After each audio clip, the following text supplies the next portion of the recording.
यहाँ दी गई जानकारी ज्योतिष पर आधारित है तथा केवल सूचना के लिए दी जा रही है। TV9 डिजिटल इसकी पुष्टि नहीं करता है। यहाँ बताए गए किसी भी उपाय को करने से पहले संबंधित विषय के एक्सपर्ट से निजी तौर पर सलाह अवश्य लें।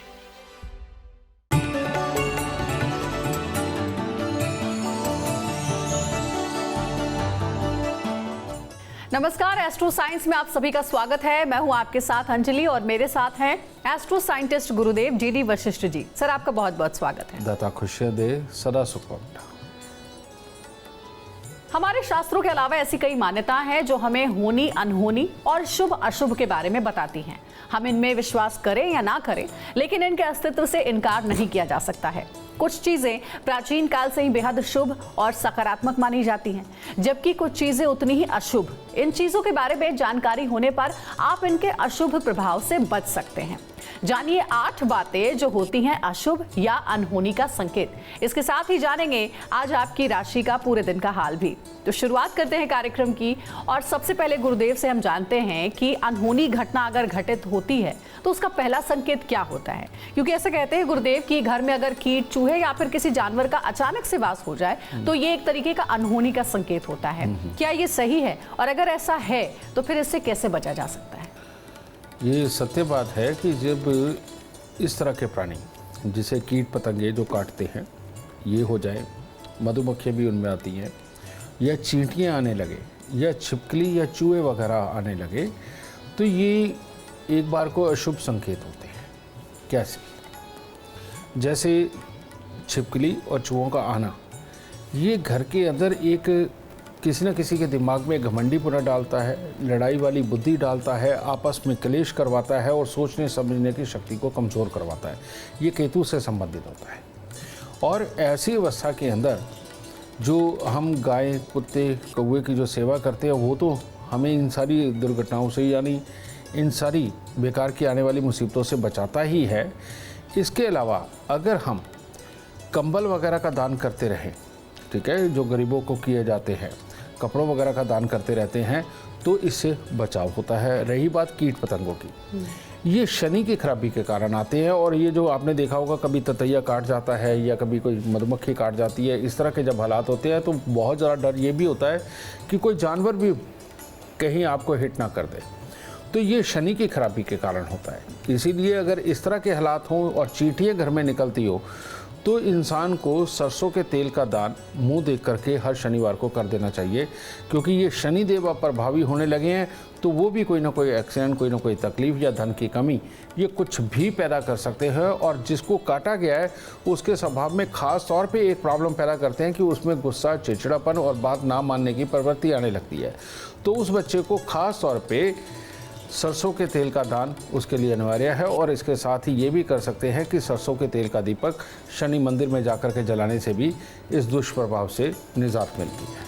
तो देखिए, पूरे कार्यक्रम में आज हमारे साथ बने रहिए। गुरुदेव आपको बताएंगे शुभ और अशुभ के संकेत। कार्यक्रम में अब आगे बढ़ते हैं और जानते हैं 3 राशियों का हाल। ये राशियां हैं मेष, वृषभ और मिथुन राशि।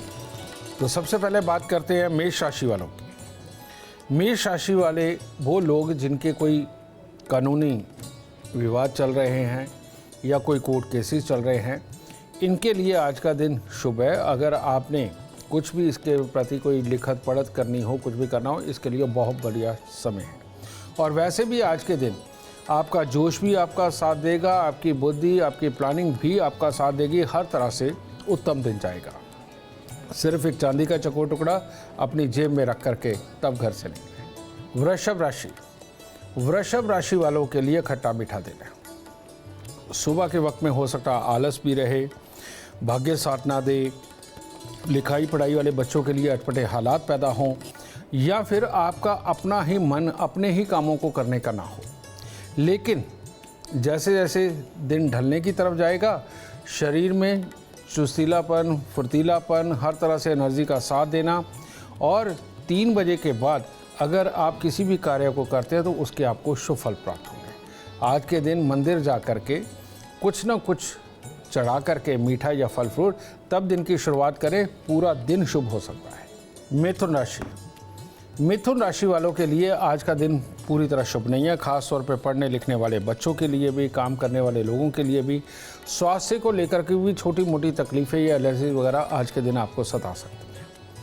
तो मिथुन राशि वाले अगर सुबह सवेरे थोड़ी सी चने की दाल लेकर के मंदिर में देते हैं या सोने का कोई गहना धारण करके निकलते हैं तो आज का दिन शुभ हो सकता है। आगे की राशि वाले थोड़ा सा इंतजार करें, जल्द ही आपके दिन का पूरा हाल भी गुरुदेव आपको बताएंगे। लेकिन अभी हम अपने विषय पर वापस आते हैं।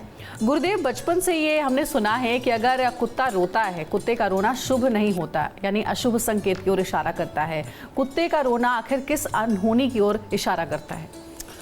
कुत्ते का रोना, कुत्ता यानी कि केतु, इसको दरवेश भी माना जाता है और इसके लिए खास एक बात प्रचलित है कि ये यमदूतों की आहट भी सुन लेता है, उनको देख भी लेता है। और रियलिटी में कुत्ता रोता ही तब है जब गली मोहल्ले में कहीं आसपास में जहाँ भी कुत्ता रोता है वहाँ पर वो यमदूत की आहट को देखता है, ऐसा कहा जाता है। और वो ये जानता है कि अब इस मोहल्ले में से कोई जाएगा, ठीक है, इस तरह की ये मान्यता है। लेकिन इसके लिए हम ये भी कह सकते हैं कि अगर इस तरह के हालात होते हैं तो ये कोई ना कोई बीमारी का संकेत, अचानक हादसा हो जाने का संकेत भी बनता है। ऐसी अवस्था में अब पूरे मोहल्ले को तो उपाय नहीं करवाया जा सकता, लेकिन यहाँ पर आपको जांचना क्या है? जांचना ये है कि जिन दिनों में कुत्ता रो रहा है, और जब भी कुत्ता रोता है वो एक रात नहीं 2 या 3 रात कम से कम रोता है, तो जिस दिन आप सुने उस दिन आप देसी घी का एक दीपक, यानी कि आटे को गूंद के दीपक बनाना, उसके अंदर देसी घी करके और 4 बत्ती का ये दिया बना करके, ये अगर भोलेनाथ को आप अर्पण करके साथ में किसी भी तरह के 4 या 5 फल आप उनको अर्पण करते हैं तो इस दुष्प्रभाव से निजात मिलती है और घर में सारे सुखी और स्वस्थ रहते हैं। गुरुदेव, एक और जो र्यूमर है, अफवाह कह लीजिए या धारणा कह लीजिए, है कि अगर आंख आपका फड़कता है तो वो शुभ संकेत नहीं होता, अशुभ होता है। आखिर ये किस घटना की ओर इशारा करता है? क्योंकि कई बार ऐसा होता है कि लेफ्ट आई या फिर राइट आई फड़कती है तो हम ये भी सोचते हैं कि अगर लेफ्ट आई फड़की है तो कुछ अच्छा आने के संकेत हैं, राइट आई अगर फड़कती है तो कुछ जाने के संकेत हैं। ये क्या धारणा है? मर्द की अगर लेफ्ट आई फड़के और औरत की राइट आई फड़के तो इसको कुछ हद तक शुभ मानते हैं, ठीक है। कारण इसका संबंध है राहु से।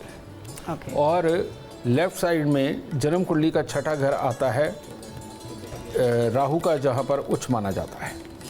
और यहाँ पर अगर लेफ्ट आई फड़के, समझ लो कुछ ना कुछ अच्छा सोच विचार करके इन दिनों में प्रगति का टाइम है, और जिस चीज़ के लिए आप सोच रहे हो उसके लिए आप अच्छी एक प्लानिंग तैयार करके उसके लिए काम करके आप उसमें सफल हो जाओ।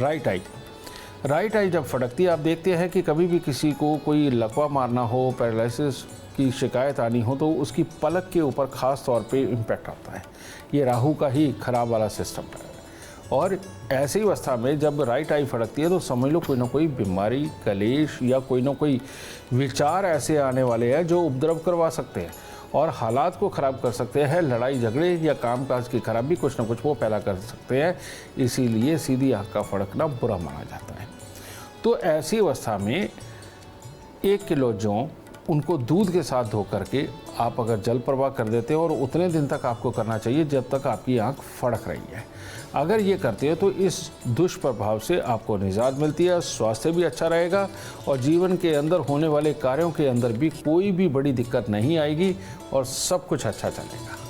गुरुदेव, कई बार ऐसा होता है कि आंखों का जो ऊपरी हिस्सा है या फिर निचला हिस्सा जो है वो बार बार फड़कता है, तो ये क्या अशुभ संकेत है? ये ऐसा क्यों होता है? हाँ, ये है रजी, जैसे आँख का नीचे वाला हिस्सा है, ये पानी से संबंधित, हमारे शरीर के अंदर जो पानी है उससे संबंधित अगर कोई बीमारियां आने वाली हो तो तब फड़कता है, ठीक है। तो ऐसी अवस्था के अंदर इसको ठीक करना तो आसान है। अगर सुबह शाम हम मंदिर के अंदर आरती के अंदर ही चले गए और कुछ मीठी फुलियाँ वगैरह ले गए या शिवलिंग पे जल चढ़ाया सुबह के वक्त में, ये इससे ही ठीक होने लगता है। क्योंकि मेन चंद्रमा है, भोलेनाथ है, तो ये आराम से माफ़ भी कर देती है, ठीक है। यानी कि अपने अंदर सात्विक मन लाते ही ये फड़कना बंद हो जाएगा। लेकिन मेन है ये ऊपर वाली पुतली का फड़कना, ये शुक्र जनित होती है। और शुक्र की वो अवस्था जो बेहद चाहवान वाली हो, बेहद चाहे, इसके अंदर चाहना क्या है, शुक्र से संबंधित 3 चीज़ें हैं, जड़, जोरू, ज़मीन। यानी कि विपरीत लिंगी का चाहना, ज़मीन का चाहना, पैसे का चाहना, ये जिसके अंदर ज़्यादा मात्रा में हो और शुक्र की ही दशा भी चल रही हो, तो ये ऊपर की आँख यानी कि ऊपर की पुतली जो है ये फड़कनी शुरू होती है। और ये जो लोग होते हैं ये किसी भी तरह से अपने कार्य को सिद्ध करना चाहते हैं। अगर ये विपरीत लिंगी के पीछे पड़े हैं तो किसी भी सूरत में इनको वो चाहिए, अगर पैसे के पीछे पड़े हैं तो पैसा चाहिए, ज़मीन के पीछे पड़े हैं तो ज़मीन चाहिए। ये इस तरह के हालात है। अब आप भी फैसला करिए कि ये शुभ है या अशुभ है। मैं तो इतना बता सकता हूँ कि अगर इस तरह से हो और दिमाग के अंदर बिल्कुल विचारों का भूचाल चल रहा हो और ठहरता ही ना हो और दिन रात अगर सोचता हो, तो ऐसी अवस्था के अंदर माँ लक्ष्मी का पूजन सबसे उत्तम, माँ गाय का पूजन सबसे उत्तम और कन्या पूजन सर्वोत्तम। ठीक है, छोटी छोटी कन्याओं को कुछ ना कुछ मीठा दे करके, लाल चुनरी उड़ा करके, पाँव हाथ लगा करके आशीर्वाद लेना बुधवार के दिन खास तौर पे इस फड़कन को भी कम करेगा, दिमाग को थोड़ा शांत करेगा, आदमी एक नॉर्मल ज़िंदगी जी पाएगा। नहीं तो ऐसे लोग आगे बढ़ने की होड़ के में ये नॉर्मल जीवन नहीं जी पाते। तो फैसला आपका होगा। चलिए, बहुत अच्छा उपाय गुरुदेव ने बताया है। अब आगे बढ़ते हैं और जानते हैं कर्क सिंह और कन्या राशि वालों का इंतजार खत्म करते हुए कैसा रहेगा आज का दिन उनके लिए। कर्क राशि, कर्क राशि के लोग अगर आज परिवार के अंदर किसी के स्वास्थ्य की वजह से खराबी हो सकती है और आप अगर जोश में काम कर रहे हो तो किसी के साथ अगर वाद विवाद आप उत्पन्न नहीं करते या वाद विवाद को समाप्त कर देते तो आपका दिन अति उत्तम है। और ये भी हो सकता है कि आज के दिन आप किसी खुशी के माहौल के अंदर बल्कि शिरकत करें और वो आपके दिन को और शुभ कर दें। तो आप भी आज चने की दाल मंदिर में अगर रख करके तब घर से निकलते हैं तो हर तरह से उत्तम दिन की प्राप्ति होगी। सिंह राशि, सिंह राशि वाले के लिए आज थोड़ा सचेत रहना चाहिए, अलर्ट रहना चाहिए, क्योंकि आप ही का कोई जानकर या तो धन के मामले में आपको धोखा दे सकता है या अपने किसी को मजबूरी के अंदर आपको धन देना पड़ सकता है। और यही नहीं, इसके बाद में आपके दिन को शुभ बनाने के लिए आपको चांदी का चकोर टुकड़ा या चांदी की कोई भी चीज़ अपने पास रखनी ज़रूरी है। हाँ, पढ़ने लिखने वाले बच्चों को ख़ास तौर पे चांदी का चकोर टुकड़ा इन दिनों में अपने पास रखना चाहिए, क्योंकि इनके रिजल्ट में भी थोड़ी दिक्कत हो सकती है। कन्या राशि वाले, कन्या राशि वालों के लिए तो दिन बहुत शुभ है। अपनी वाणी के प्रभाव से, अपनी बुद्धि के बल से ही सब कुछ जीत लेने का आज दिन है। और आज के दिन जिस भी कार्य को करोगे उसके काफ़ी पॉजिटिव हालात आपको देखने को मिलेंगे, कामयाबी मिलेगी। तो आज के दिन हंसते खेलते हुए अपने कामों को करें, बहुत ज़्यादा जोर लगाने के चक्कर में कहीं ख़राब ना कर लेना। तो आराम आराम से करें, आपके लिए दिन बहुत शुभ है। चलिए, तो गुरुदेव का ये उपाय आप ज़रूर करें और अगर आप चाहते हैं कि दिमाग आपका शांत रहे तो ये उपाय आपके लिए बहुत ही अच्छा रहेगा, फलदायक होगा। अगर घर में गुरुदेव ऐसा होता है कि कई बार जिस चीज़ पर आप सोते हैं, चाहे आपका बेड हो या फिर कुर्सी टेबल हो, अगर आप अपने आप टूट जाता है तो क्या ये एक अशुभ संकेत है? साथ ही इसके अलावा घर में अगर कांच टूट जाता है तो ये किस बात का संकेत है? इसमें अंजलि तुमने दो सवाल कर दिए। एक तुमने बेड कुर्सी टेबल की बात करी, ये केतु से देखा जाता है, और जो कांच की बात करी ये बुध से देखा जाता है। कांच का टूटना लगभग शुभ होता है। कारण ये है कि बुध जब बिन पैंदे का लोटा बन के कोई ना कोई हालात को घुमा रहा हो और बनते हुए कामों को बिगाड़ रहा हो, जब कांच घर में टूट जाता है तो वो काबू में आते हैं और इंसान सीधी और स्थिर बुद्धि के साथ आगे बढ़ कर के कामयाबी पाता है। इसकी एक साइड रख देते हैं। लेकिन ये जो तुमने कहा है बेड, कुर्सी और टेबल, ये केतु की खराबी, ये जब आती है जीवन में तो संतान, पुत्र, भाई और इसके साथ ही जीवन के अंदर जो कार्य कर रहे हो उसके अंदर आगे बढ़ना, अपने नाम का झंडा बुलंद करना, पॉजिटिव सोच रखना, इन सब में कहीं ना कहीं कुछ ना कुछ खराबी ये ज़रूर देता है। तो ऐसी अवस्था में तभी कहा जाता है कि बेड, इसके अंदर से कभी भी चूचा की आवाज़ नहीं आनी चाहिए, इसको पहले ही बना करके रखें। बिस्तर के ऊपर कटी फटी चादरें, दाग लगी हुई चादरें और तकिए के लिहाफ खास तौर पे ये कटे फटे और दाग लगे हुए अगर होंगे, इनमें से धागे निकल रहे होंगे, समझ लो आपका केतु खराब है। और ऐसी अवस्था के अंदर आप मेहनत बहुत करेंगे लेकिन ऊंचाई नहीं पा पाएंगे। मियाँ बीवी में खाम खाई के कन्फ्यूज़न, कोई ना कोई लड़ाई का कारण वो खड़ा होता रहेगा। बेटा तरक्की नहीं कर पाएगा, जो आप उससे एक्सपेक्टेड रिजल्ट चाहते हैं वो नहीं दे पाएगा। भाई के साथ विचारों का मतभेद होगा और विचार दोनों के विपरीत हो जाएंगे। इस तरह के हालात ये बेड, कुर्सी, टेबल के टूटने पे बनते हैं। और अगर इस तरह के हालात हों तो उस इंसान को हर मंगलवार को एक लाल झंडा तिकोना गोटा किनारी वाला लेकर के इसको मंदिर की छत पे लगाना शुरू कर देना चाहिए, ताकि अपने केतु को बल दे सके, सबल बना सके और विचारों को स्थिर रख के हम सीधा सीधा काम कर सकें और बेटे और भाई की तरफ से भी आने वाली जो तकलीफ़ें होती हैं उनसे भी बहुत अच्छा रिलीफ मिलता है। तो आपका कंफ्यूजन क्लियर हो गया। कांच अगर घर में टूट रहा है तो ये शुभ संकेत है, लेकिन अगर बेड, कुर्सी या टेबल किसी तरीके से टूट रही है तो यह अशुभ संकेत है और इसीलिए गुरुदेव ने उपाय बताए हैं। आप इन उपायों को जरूर अमल करें। अब आगे बढ़ते हैं, तुला, वृश्चिक और धनु राशि वालों का इंतजार खत्म करते हैं और गुरुदेव से जानते हैं तुला राशि वालों के लिए कैसा रहेगा आज का दिन। तुला राशि वालों के लिए सिर्फ आज एक ही हिदायत कि आपका जो भी काम अटक रहा हो, जो भी आप करने जा रहे हैं, अगर उसमें आप किसी की सहायता ले लेंगे तो आपका सारा दिन शुभ हो जाएगा। यानी कि अकेले किसी भी काम को करना शायद आपके काम में कमज़ोरी रखते हो, वरना फुर्तीलापन, बुद्धि की काबिलियत, वाक्पटुता सब कुछ उत्तम रह के आपका आज का दिन बहुत ही शुभ हो सकता है। तो सुबह के वक्त में परमात्मा के दर्शन करके निकलिए ताकि दिन और शुभ हो, और कोई साथी जरूर ढूंढिए, उसकी मदद से आज काम करें। वृश्चिक राशि वालों के लिए भी आज का दिन बहुत उत्तम है। आज के दिन आपकी बुद्धि, आपका कर्म, आपका विवेक सब साथ देने वाला है। इसीलिए हो सके कि पिछले दिनों से कुछ अगर अटके हुए काम हैं जिनको आप करना चाहते हैं तो आज उनके लिए सबसे उत्तम दिन है और पूरा दिन आपका व्यस्तता में जाएगा और अच्छा जाएगा। सुबह सवेरे अगर कुछ फल परमात्मा को अर्पण करके निकलते हैं तो आपके लिए उत्तम होगा। धनु राशि वालों के लिए भी आज का दिन उत्तम है। अगर वो अपने पिता का ही सुबह पाँव लगा करके आशीर्वाद लेते हैं या पिता के साथ में मंदिर होके आते हैं तो आज के दिन को आप जितना चाहे उतना उत्तम बना सकते हैं, क्योंकि पैसे की तरफ से, शुभ समाचार की तरफ से और उस शुभ समाचार के लिए कार्य करना या अपने कार्य के अंदर जाकर के कामयाबी पाकर के आना, हर तरह से आपका दिन आज शुभ है। बस पिता के साथ मेल मिलाप अच्छा हो और पिता के साथ मंदिर जाए तो और लाभ होंगे। गुरुदेव, कई बार हमने घरों में सुना भी है कि चप्पल अगर उल्टा है तो ये शुभ संकेत नहीं है। ऐसा माना जाता है कि अगर चप्पल उल्टा है तो आपके घर में लड़ाई झगड़े का ये इशारा कर रहा है। क्या ये बात सही है? ये बात सही है। उसका कारण ये है कि जो पाँव की चप्पल होती है ज़्यादातर तो चमड़े की पहले चला करती थी, उसके बाद में रबड़ की भी वो आ गई उस तरह की, और अब प्लास्टिक की भी आती है। ठीक है, तो ज़्यादातर फॉर्म वाली रबड़ वाली होती हैं। तो इसके क्या है, चप्पल केतु से ही संबंधित है, लेकिन इसके अंदर दूसरे ग्रह मिश्रित है। अगर चमड़े की हो तो शनि मिश्रित होता है, और अगर फोम, स्पंज या रबड़ वगैरह से मिश्रित हो तो उसके अंदर बुध होता है। तो ऐसी अवस्था में ये बुध केतु या शनि केतु का मेल होता है।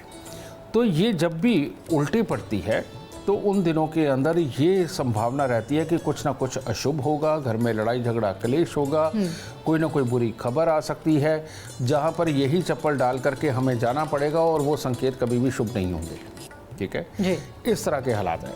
तो पहला तो इसका प्रिकॉशन यही रखना चाहिए कि चप्पल उल्टी देखते ही सीधी कर दें, और चप्पल जब भी हम उतारें दोनों को एक साथ, यानी कि एक यहाँ अगर उतारिए साथ में ही उसके दूसरी उतारनी चाहिए। अगर आगे पीछे भी उतारते हैं तो तब भी एक संकेत होता है कि पाँव में चक्कर पड़ा ही रहेगा और कहीं ना कहीं भागना ही पड़ेगा, ये भी चीज़ है। और उल्टी अगर बार बार चप्पल पड़े, कारण ये कि बच्चे काबू में नहीं है, ठीक है ना, वो जब भी उतारें और ये चप्पल ज़्यादातर उल्टी हो जाए, समझ लो छोटी छोटी टेंशनें, छोटी छोटी परेशानियाँ, छोटी छोटी बीमारियाँ ये लगी रहेंगी। फ़ौरन 3 दिन लगातार एक काला सफ़ेद कंबल लेकर के माथे पे लगा करके उसको मंदिर के अंदर रखाइए, यानी रोज़ का एक कंबल। इतना भी करेंगे तो ये चप्पल के उल्टे होने का संकेत, जो आपको संकेत दे रहा तकलीफ़ों का, ये ख़त्म हो जाएगा और केतु पॉजिटिव हो जाएगा। चलिए आगे बढ़ते हैं। गुरुदेव, क्या सोने का या किसी भी गहने का गुम हो जाना, खो जाना अशुभ होता है? क्योंकि गहना गुम हो जाना किसी अशुभ घटना और अशुभ ग्रह का संकेत भी होता है, ऐसा कहते भी हैं। ये बोलते सब हैं, लेकिन किसी को एस्ट्रोलॉजिकली इसका मतलब नहीं पता, क्योंकि ये दुनिया के अंदर जितनी भी चीज़ें हैं ये एस्ट्रोलॉजी से ही उत्पन्न हुई हैं और इन्हीं को संस्कार, इन्हीं को संकेत ये बनाया गया है। सोने का गुम होना ये अशुभ माना जाता है, सोने का बेचना ये बहुत बहुत अशुभ होता है, सोने को गिरवी रखना महा अशुभ होता है। ठीक है, जब भी सोना गुम हो, गिरवी रखा जाए या बेचा जाए, समझ लीजिए बृहस्पति देव खराब हो गए। और बृहस्पति देव के खराब होने का यानी कि 3 नंबर का खराब होने का मतलब अब मंगल भी खराब होंगे। रियलिटी में लाइफ को बहुत ही अच्छी ऊंचाइयों तक पहुंचाने के लिए 3 नंबर और 9 नंबर का बहुत बड़ा खेल है। ठीक है, लेकिन इसके गुम होते ही आपका 3 और 9 दोनों खराब हो गए। और ऐसी अवस्था में अगर आप 3 या 9 नंबर के मकान में रहते हैं तो आपके लिए बहुत घातक हो जाएगा जब सोना गुम हो, बेचा जाए या गिरवी रखा जाए। तो ऐसे में कोई ना कोई बड़ी बीमारी, बड़ा नुकसान, कामकाज की खराबी, ये सब कुछ, और जगह जगह से अनादर झेलना और बाहर के लोगों की और अपने जानकारों की सपोर्ट ना मिल पाना, ये सारे हालात अपने जीवन के अंदर इकट्ठे होने लगते हैं। ऐसी किसी भी अवस्था के अंदर जब ये हो, सबसे पहले इंसान को भाग के, अगर उसके पास थोड़े ही पैसे हैं तो 1 ग्राम सोना खरीद के ला करके अपने जहाँ भी घर में सोना रखता है उस जगह पर उसको रखे। ये काम ज़रूर करना चाहिए।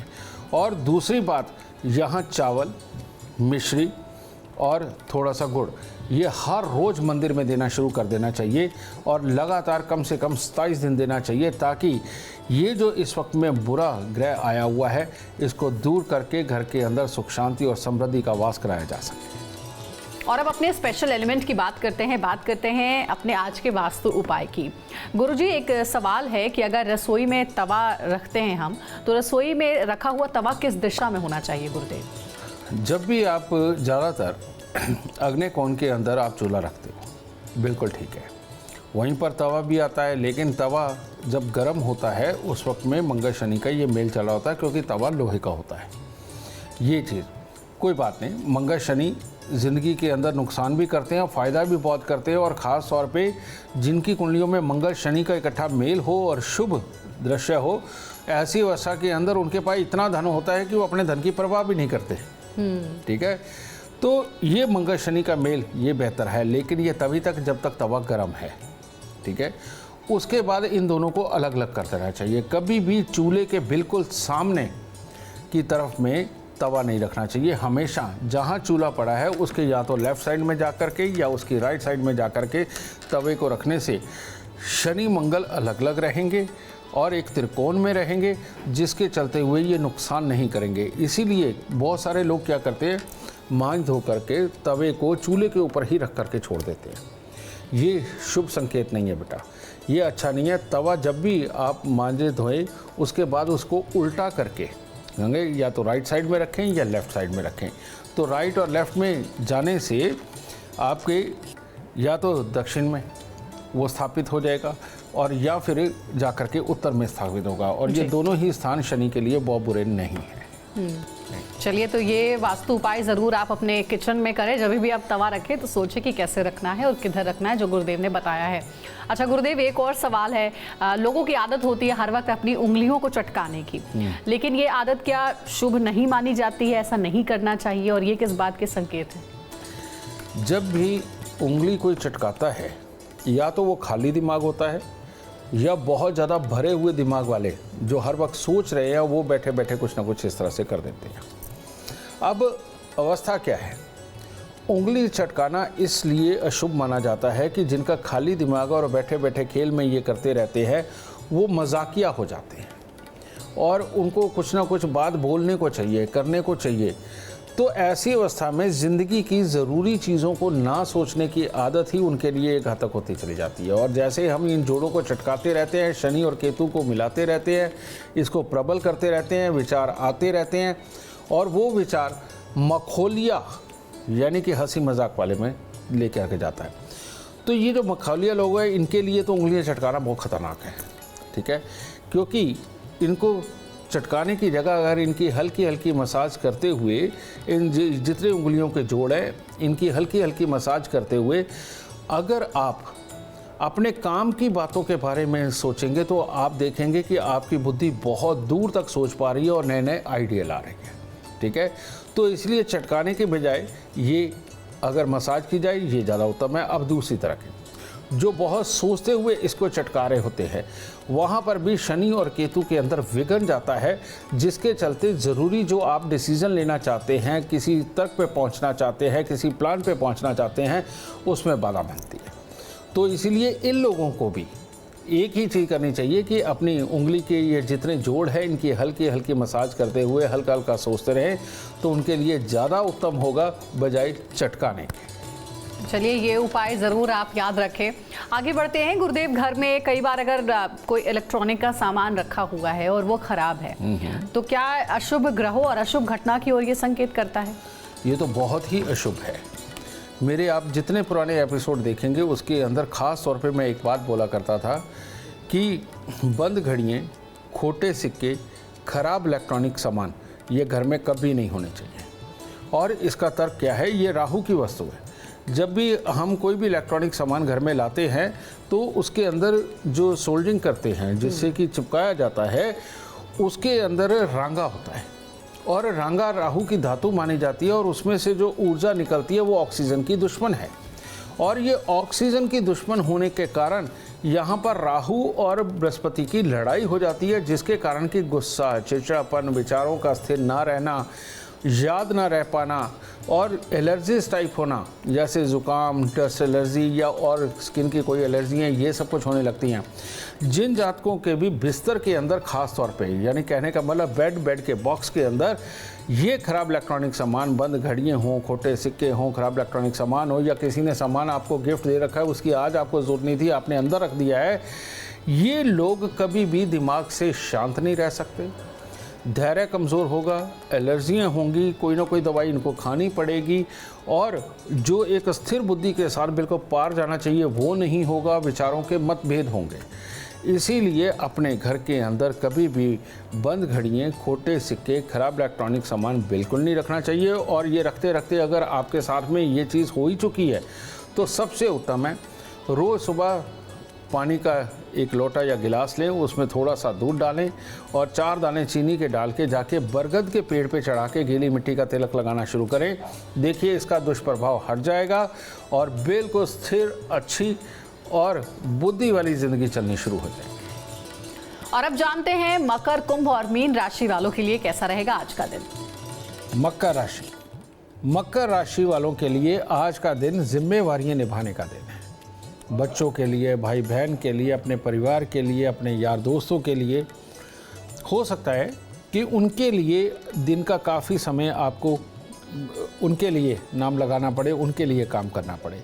तो ये कुल मिलाकर के अच्छा है। इसमें पीले रंग का रुमाल अपनी जेब में रखें और चांदी का चकोर टुकड़ा अपने पास रखें, दिन और भी शुभ होगा। कुंभ राशि वालों के लिए आज के दिन में थोड़ी दिक्कत है। अगर आप गुस्से, चिड़चिड़ेपन में अपनों के साथ ही वाद विवाद करते रहे तो वाद विवाद बढ़ भी सकता है। और अगर ये वाद विवाद की स्थिति आपके दिमाग में बनी रही या किसी के लिए जेलस भावना बनी रही या किसी को बात सुनाने की भावना बनी रही तो ये दिन को और भी ख़राब कर देगी और ये खराबी बड़े स्तर पर भी हो सकती है। इसीलिए हो सके तो अपने धैर्य को बनाने के लिए, उतावलेपन को भगाने के लिए सुबह सवेरे मीठा बांट दीजिए मंदिर जा कर के, तब दिन शुभ हो सकता है। मीन राशि वाले भी अगर आज अपने परिवार के साथ समय बिताना चाहते हैं, उनके साथ मिलकर के कोई कार्य करना चाहते हैं, किसी मनोरंजक यात्रा पे जाना चाहते हैं और या वैसे ही परिवार के काम में हाथ बटाना चाहते हैं, उन सब के लिए दिन बहुत उत्तम है। सुबह सवेरे थोड़े से फूल परमात्मा को अर्पण करेंगे तो खुशी और कई गुना बढ़ेगी। अगर आप जीवन में कामयाबी चाहते हैं, अपार धन और लाभ चाहते हैं तो गुरुदेव के बताए हुए उपाय आप जरूर करें। उम्मीद करते हैं आपको आज का विषय पसंद आया होगा। कल आपके सामने लेकर आएंगे एक और विषय जो आपकी कॉम्प्लिकेटेड लाइफ को बना देगा आसान और खुशियों से भरपूर। अगर आप हमारे गुरुदेव से मिलना चाहते हैं या उनसे पर्सनली बात करना चाहते हैं तो आप कॉन्टैक्ट कर सकते हैं। नंबर है 9999905222। ज्यादा जानकारी के लिए आप एस्ट्रो साइंस ऐप भी डाउनलोड कर सकते हैं, जिसमें आपको सारी डिटेल्स अपने बारे में मिल सकती है। फिलहाल समय हो गया आपसे इजाजत लेने का। आप बने रहिए हमारे साथ और हमारे एस्ट्रो साइंटिस्ट गुरुदेव GD वशिष्ठ जी के साथ देखना ना भूलें एस्ट्रो साइंस रोजाना सुबह 8 बजे। नमस्कार।